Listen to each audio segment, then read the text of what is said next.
I wasn't even supposed to be on the night shift. I'd only been hired 2 days earlier. Trained on the register, shown how to restock shelves, mop floors, count the inventory in the back. Then yesterday, the manager, Hal, told me he just needed someone who could handle quiet hours for a little while, until he found a new night shift employee. I figured that meant he would tell me the same old story and excuses on why he needs me to work graveyard shift until the day I say I quit. But whatever, I don't know him very well. Maybe he finds someone soon, and I will be working day shift in no time. Hal told me to deep clean under the counters and just hang in there. It won't be long till he finds someone to cover the night shift. So, later that night, I got down with a rag and flashlight, reached under the register, and felt something taped to the wood. A folded piece of paper. At first, I thought it was an old receipt, but when I opened it, there were words written in thick black marker. No greeting, no name, just a couple sentences. If a woman wearing a red scarf comes in or near the store, ring the silent alarm. She's not human. No joke, no smiley face, no explanation. I stared at it, not knowing what to think. Silent alarm? How the heck am I supposed to know where that is? This has to be some kind of weird joke. Hal never mentioned anything weird like a silent alarm. He just said, "Lock the doors after midnight.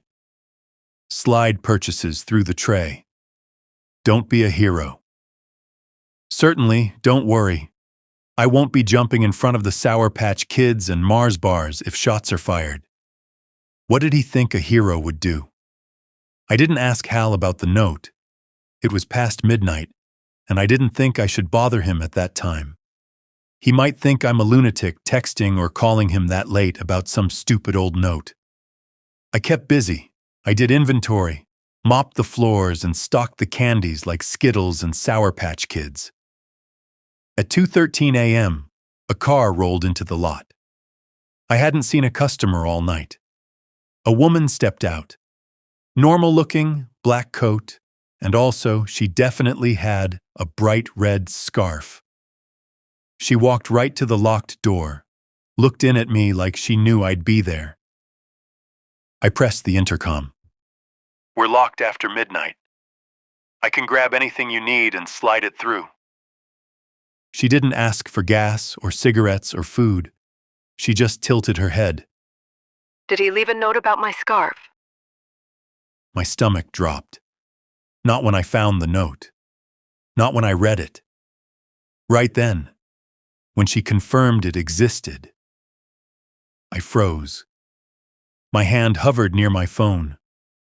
If I knew where this silent alarm was, I'd probably be bashing the hell out of it promptly in this moment. I had such an uneasy feeling in my gut. I didn't feel comfortable or even safe. She smiled. "Just tell me what it said." Then suddenly headlights swept across the lot. Another car showed up. Hal's car. He parked slow, calm, got out, walked up like he already knew who was waiting there. He wasn't surprised. He just nodded and said, "Nice red scarf." "You trained another now, didn't you, old Hallie?" My chest went tight. She wasn't shouting. She didn't sound angry. She sounded disappointed. Hal, on the other hand, exhaled and rubbed the bridge of his nose like a man with a headache. "You shouldn't be here." "You said that last time."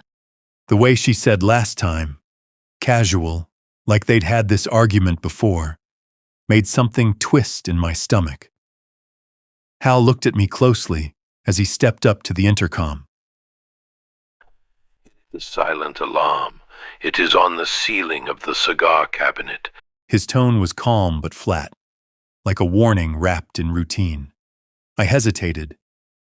"What's going on?" "Now, go." So I did. I opened the cigar cabinet and looked up, and I could see a red button discreetly just waiting. I pushed it. At first, nothing happened. No sound, no flashing lights, just the soft hum of the coolers and the buzz of the overhead fluorescents. Then came a thunk, deep, metallic. Then another, and another.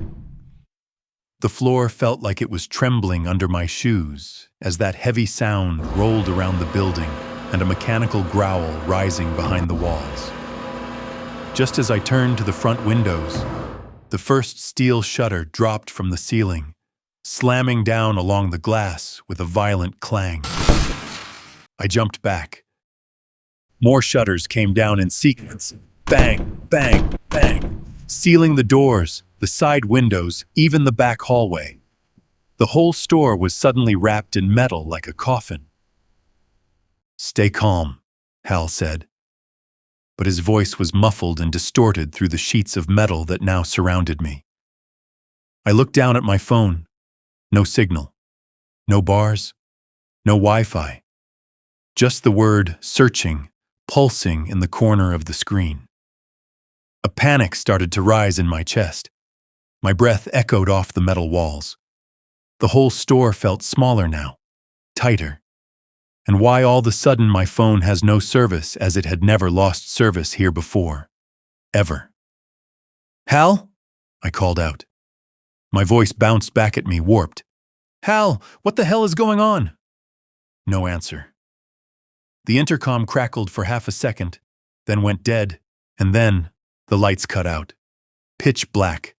Not just dark, but absolute darkness. Then I heard it, played over the store intercom. "Hello, Scott. You think this was a mistake? Being put on the night shift? You are so ungrateful, Scott. Now, I want to play a little game." All right, that's it. I'm not being part of this little horror movie wannabe Joker game. I couldn't believe this crud I got myself into. I needed to find a way out, and fast. I had a mixture of emotions spinning inside me like a washing machine. "You want to play a game? You have to be kidding me." I was annoyed, frustrated, anxious, and paranoid all at once. I turned on my flashlight on my phone. That worked, but no cell service still. I walked to the back of the store and checked to see if the back door was accessible. It wasn't. It was also blocked by a steel sheet of protection from the outside world. The flashlight beam shook in my hand. The aisles looked longer now, darker, like the light could only reach so far before the shadows swallowed it. I tried every door again. Front, side, back, each sealed shut behind thick sheets of steel. At first, I told myself it'd be over soon. I would get out of here one way or another. I'm not really sure what this was all about at the time, but I just wanted to leave and never return to that job. But then, to my gradual shock and surprise, time just kept slipping by like I was in some kind of alternate dream state reality. I lost track of time after the first week. The food in the coolers didn't spoil. The coffee pot never went cold. The radio sometimes came alive with static whispers that sounded like words just out of reach. I tried to break a window with a chair. It bounced off like I'd hit stone. I screamed into the vents until my throat was raw. Nothing answered. I stopped sleeping. Stopped counting days. At some point, I realized the shelves always restocked themselves. The candy, the chips, the bottled water, every morning, full again. The register drawer was always neat. The trash cans always empty. Like the store reset itself while I wasn't looking. Or was I doing this without noticing or doing it in my sleep? I felt I had lost my mind now. My phone was always easy to charge, and I had power, but it was useless. It never got service, and it always just said the same date with only the time changing. November 10th, 2025. I think I had gone crazy. One night, or what I thought was night, the intercom crackled to life again. Hal's voice. Calm. Familiar. Most don't last this long in the game. Keep it up, sport. I froze. "Hal? You son of a... What is this?" No response. I then screamed and shouted but never got another response from the intercom. Weeks blurred into months. My beard grew. My mind slipped. I started talking to myself, and then when I got tired of me, I started creating imaginary friends to talk to. I had really lost my grip, and I also hadn't had a proper shower in what felt like a year. I cleaned myself with a bucket and a sponge every day. I felt like a prisoner. There was no television or Wi-Fi. There wasn't anything to do. After a few weeks, I started hearing Hal's voice again, faint, like it was coming from the vents. Sometimes he'd whisper instructions. Other times, he'd just laugh. I told myself it was stress, hallucinations. That kind of thing happens in isolation. Auditory illusions, phantom sounds. But one night, I heard her. The woman with the red scarf. She wasn't taunting me. She was comforting, telling me it was okay, that I was safe now, that this was a test. That's when I stopped fighting it. I started talking back to the voices. I asked them what they wanted. They never said, but the whispers got clearer. They told me about others before me, people who didn't listen, people who failed the test. I thought I was losing my mind, until I found a mysterious camera. It was behind a panel in the ceiling, a small black lens still blinking red, recording, and beside it, a small speaker. I ripped the wire out and just screamed with rage. They were filming me being tortured in this prison. The next morning, the shutters opened. I stumbled into daylight, thin, shaky, half-crazed. Cars passed by. People stared. I felt the weirdest sensation of tingling relief and calm. The police said the store had been closed for renovation for 3 months. No one named Hal worked there. The building had been sealed for safety. They found my name on the employee roster 3 months ago, but there were no records of my shifts, no calls, no logs of anyone locking me inside. I just broke up with my girlfriend, and I had no family or close friends.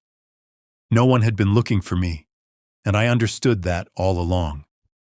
The cops said I'd been living off canned food, bottled water, and expired snacks, that I'd hallucinated it all. The voices, the woman, the metal shutters, that my mind built a story to survive isolation and combined with the stress of my breakup, I had just lost my mind. I guess now police officers aren't just about serving and protecting. They also have a part in psychiatric assessment. Far out. But here's the part that doesn't make sense even more so. When I got my phone back from evidence, there was one new video. It showed me standing behind the counter, looking directly into the camera. Calm, smiling. And from somewhere off-screen, a woman's voice whispered, Your turn, Hallie.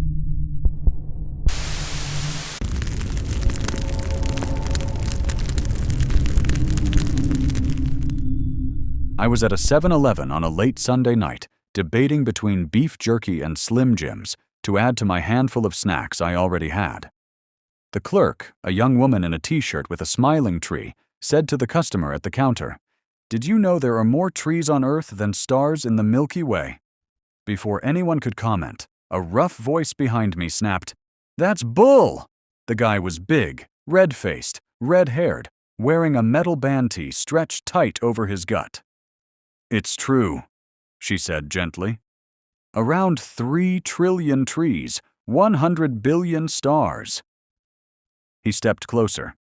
"You think you're smart, huh? Quoting Google facts like you've been to space camp?" She held her ground. "I have been to space camp." The man cut in front of me, even though it should have been my turn to make my purchases, and he slammed 3 packs of Mike and Ike's onto the counter along with a king-size Twix bar, a king-size Mars bar, a sack of Smarties, Hubba Bubba gum, Sweet Tarts, Laffy Taffy, Starburst, and some Twizzlers, if I'm remembering correctly. Don't talk down to me. The universe is infinite, and they can't count all the stars, she responded lightly. I didn't say the universe. I said the Milky Way galaxy. The man looked enraged, as if his head was a hot stove ready to fry an egg. He just stood there looking at her. It was so weird. It was difficult to guess what he would do next. He looked frozen in rage, just standing, not saying anything, just looking pissed right off, like he'd been waiting 15 years for an apology no one remembers. I spoke up, trying to slice into the tension over this passionate space discussion. She's just a kid, and who knows? She could be right. I believe her. He turned to me as he threw a $50 bill on the counter. He snarled, "You stay out of this, Harry Potter," scowling at me with rage burning in his eyes. The clerk blinked. Unsure how to react, I wasn't sure either. He'd just called me Harry Potter, and I must admit it dented my ego a little bit. And I wasn't even close to what Harry Potter even looked like. I was wearing glasses. That's about it. I'm no Harry Potter. I can promise you that. He snatched his change, stuffed the candy into his cloth bag, and stormed out of there. I grinned, trying to shake off the tension. You handled that pretty well. Yeah, sure, she said, still looking toward the door. You'd be surprised how weird people get at night. I paid for my snacks and walked out into the cool air. The parking lot was nearly empty except for a dark red pickup idling under the streetlight. He was sitting inside, engine rumbling, staring out the windshield, not moving, just sitting there. I hesitated. My car was a few spots away, right across from him. As I walked past, I felt his eyes track me, that same red-faced, red hair intensity, like he was daring me to say something else. So I did. Hey, Big Red, that was a good performance in there tonight. Break a leg, old chap. I hustled quickly over to my car, started the engine, and pulled out deliberately. Then my blood ran cold. I saw headlights slide into my rearview mirror as I started down the road. He was following me. Every turn I made, every lane change, he stayed behind me. Not tailgating, not rushing. Just there, within reach. I took another right turn, then a left, weaving through quiet residential streets that twisted like a maze. Each time I turned, I checked the mirror. The headlights followed. Steady, unwavering. My pulse quickened. Okay, maybe he lived around here. I told myself coincidence. Still, I decided to test it. I signaled like I was about to take the highway on-ramp, then at the last second veered back toward a side street. The truck went straight. I exhaled hard, feeling the tight coil in my chest loosen.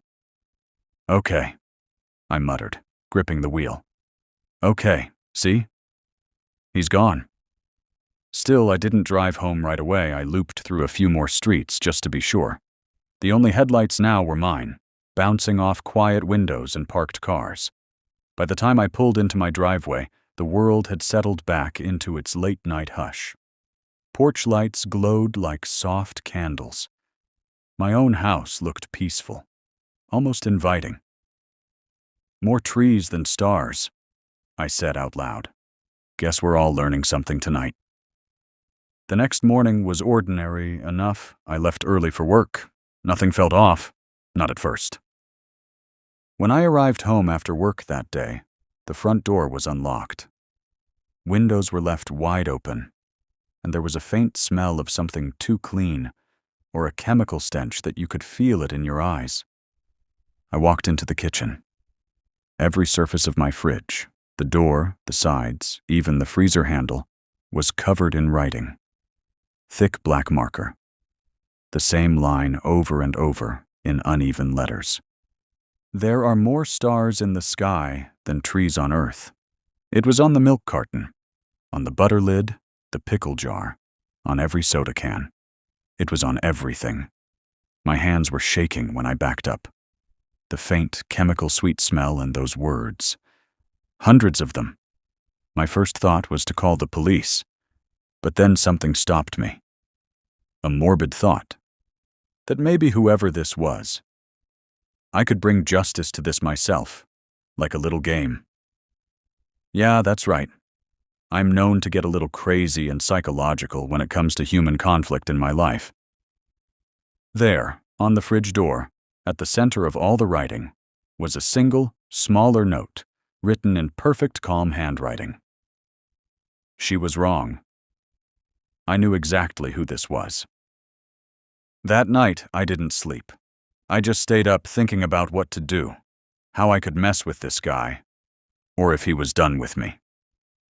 I decided to scrub off all the marker on my fridge and think about the whole situation, all night. By morning, I'd cleaned every word off the fridge. I could report all this to the police. It's possible they could obtain some kind of video surveillance from the gas station and link that character to the break-in at my house. I know this is dangerous, trying to get revenge on my own terms, but I have nothing going on in my life.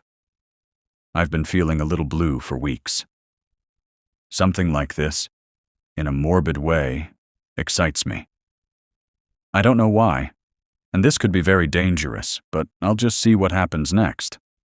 I spent the next 2 days convincing myself nothing else would happen. I changed my locks, bought a cheap security camera off Amazon, started double-checking the windows before bed, even practiced what I'd say if the police asked why I waited so long to report it. But nothing happened. 3 days passed. 4. 5. By the 7th night, I'd almost convinced myself he'd moved on, that I'd just been unlucky enough to cross paths with a lunatic who'd had his fun and vanished. So when my phone buzzed at 2:14 a.m., I wasn't expecting anything unusual. Unknown number. Did you know the universe has more stars than you could ever imagine? My stomach dropped. I didn't reply. A moment later, another message came through. I only wanted to correct the lesson you learned. I blocked the number instantly, my heart pounding so hard I could hear it in my ears. Sleep was impossible, so I went into the kitchen to grab water. My phone buzzed again.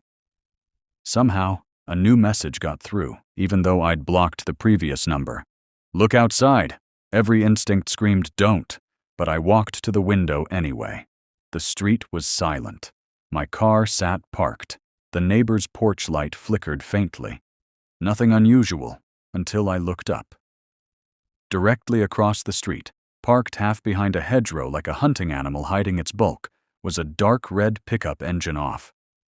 Lights off, but I could see the faint outline of someone in the driver's seat. Still. Motionless. Watching. The screen lit up again with one final message. Unknown. There are more stars in the universe than trees on Earth, and I'm going to show you the truth. The pickup's engine rumbled to life. For a moment, I thought he'd drive away. Instead, he just sat there, idling, like a beast deciding what to do with its prey. And that was when something changed inside me. Something sharp, something stupid, something brave. I opened my front door and shouted, "Hey, Big Red! Whopper Wednesday at the Burger King is 2 blocks over. You are in the wrong neighborhood, buddy." He quickly exited his vehicle and started to move fast and deliberately towards my house. I slammed my front door and locked it quickly.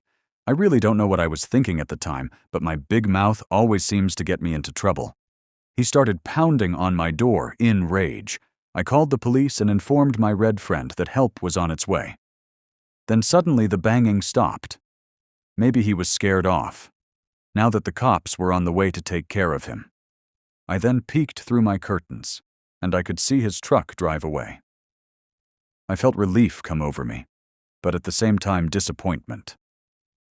I didn't get a plate number, and the cops won't be able to question this strange man who apparently has broken into my home and has been stalking me. The cops came and I told them everything. I told them about the encounter at the gas station, him following me after, someone breaking into my home, writing about the stars and trees. I gave them a description of his truck and what he looked like. The cops soon left, and I was alone again. I really wasn't sure what to do or think now. I made a cup of hot chocolate and went to my bed. It didn't take long for me to just calm down, and I drifted off to sleep. Then into the night, I woke and rubbed my eyes. In the darkness, to my terror, there was a big, tall silhouette figure at the edge of my bed. I wish it was aliens. But I knew it was him. I soiled my mattress in that moment, as he said, "There are more stars in the sky than anything else in the entire universe, and I have been to space camp too."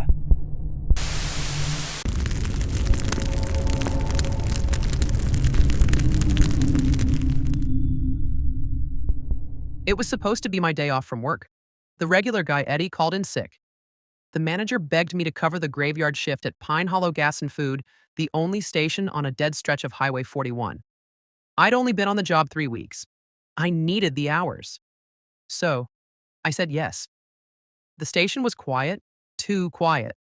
The buzzing lights, the half-dead coffee machine, the aisles so still you could hear candy wrappers settle. After midnight, the rule is simple. Lock the doors, serve customers through the drawer. Don't leave the building for anything. It started at 1:12 a.m. midnight. The security monitors flashed with a burst of static. Then the motion sensor above the chips aisle triggered. But I was the only one in the store. I checked the aisles. Nothing. When I walked back to the counter, I noticed a smear on the front window. A long, finger-dragged smear across the glass looked like blood. I wasn't going outside to investigate. Not alone. Not out here. 1 hour passed. I was still on edge. Then the camera for pump number 3 detected motion. A man stood there. Blue hoodie. Hood low over his face. Hands stiff at his sides. He didn't move. I pressed the intercom. "We're closed after midnight. Come back tomorrow." No reaction. Then his head tilted. Slow, robotic, unnatural movement.